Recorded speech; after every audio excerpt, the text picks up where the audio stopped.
kapag kamote rider ka, dapat mabilis ka magpatakbo kahit na wala kang lisensya. Yan. Piga lang ang piga ng sa linyador kahit na wala kang lisensya. Tapos yung kurbada mo dapat mga 120 over pasyente. Pasyente ka talagang damuho ka kapag nadisgrasya ka. Tapos send mo yung Gcash mo for donation dyan sa kabubuhan mo. Yan. Ganyan dapat yung mindset. Tapos yung focus mo dapat, mabilis ka lagi kasi natatay ka, di ba? Tapos, pag namumutor ka, huwag kang mag-helmet. Huwag kang mag-helmet kasi matigas naman yung ulo mo talaga, hindi ka marunong makinig. Feeling mo kasi pugi ka, kaya tinanggal mo yung helmet mo para ipakita yung pagmumukha mo, ang kapal ng mukha mo. Yan. Yung mindset mo ganun dapat, huwag ka mag-helmet. Bahala na mahuli. Tapos, yung tambutso mo, kailangan maingay yan eh. Kasi kulang pa. Lakasan mo pa. Yung maabot talaga sa kabilang nayon. Ganun dapat yung tambutso mo. Tapos, kung hindi ka makontento yan, madaling araw yan yung mga trip mo. Biyahe ka na madaling araw, piga-pigain mo doon sa mga bahay na natutulog na. Para magalit sila sa'yo lalo. Diba? Pigain mo. Pabida-bida ka, diba? Akala mo pugi ka? Wow! Saan banda? Diba? Tapos, piga-pigain mo pag hindi ka nakontento. Yung tainga mo, ilapit mo sa tambutso, i-connect mo doon. Tapos, pigain mo ng gusto para marinig mo. Para matauhan ka.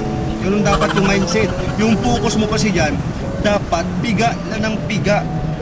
Pigain mo hanggang bahala ka kung saan ka mapunta, bahala ka sa buhay mo. Diba ganun dapat? Tapos yung angkas mo, pag umangkas sa'yo yung angkas mo, mapapadasal talaga ng 10 beses. Hindi mo alam kung saan yung punta nito. May patutunguhan pa ba ito o kabilang buhay na? Yung National Highway, gawin yung racetrack. Paangat-angatin nyo yung motor nyo. Yan, magpasikat kayo. Kasi nga feeling nyo, kayo yung gumawa ng kalsada na yan. Kayo yung mayari. Malaki ng ambag nyo dyan, mga 3 simpla. Kasi yung focus mo dapat yan, sa linyador lang. Huwag mong intindihin yung nasa kalsada. Yung kurbada, sagarin mo. Sagarin mo hanggang bangin. Yan, doon ka. Tapos, dapat yung focus mo niyan lagi, magaling ka. Isipin mo sa sarili mo na para ka si Ben Gasol. Ay hindi, Ben Diesel pala. Di ba idol mo yun? Napanood mo kasi mga movie nun, yung mga nagalipad-lipad kaya ginagaya mo. Wow! Para kang bata. Yun, dapat yung mindset mo. Kasi dapat focus mo yung goal mo na lagi kang natatae magpatakbo. Sobrang bilis. Napagkamalan kang natatae, akala mo kung pogi ka. Hindi. Pakiramdam namin sa'yo, natatae ka. Baka may LBM ka, kaya mabilis ka magpatakbo. Ganun yung pakiramdam namin sa'yo. Huwag mo isipin na magaling ka, hindi ganun. Ikaw lang nag-iisip ng ganun. Walang magaling. Kasi hindi ka pa magaling. Hindi pa magaling yung utak mo, kaya hindi ka magaling. Diyan sa Irawan, marami yan dyan. Yung mga bata dyan na walang helmet lagi, tapos yung chinilas nakalagay sa ulo. Siguro yung ulo nila, yun yung paa nila.